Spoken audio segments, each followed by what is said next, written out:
So I'm sitting here thinking as I'm getting ready to leave for the day, and I'm like, I'm forgetting something. What am I forgetting? What is it? What is it? Oh, I didn't film one of these things. So I'm going to show you real fast what actually broke on this blower. Check it out. Well, there you have it, folks.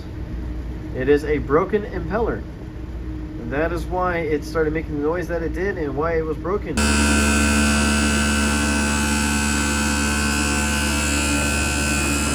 Why I had to replace it.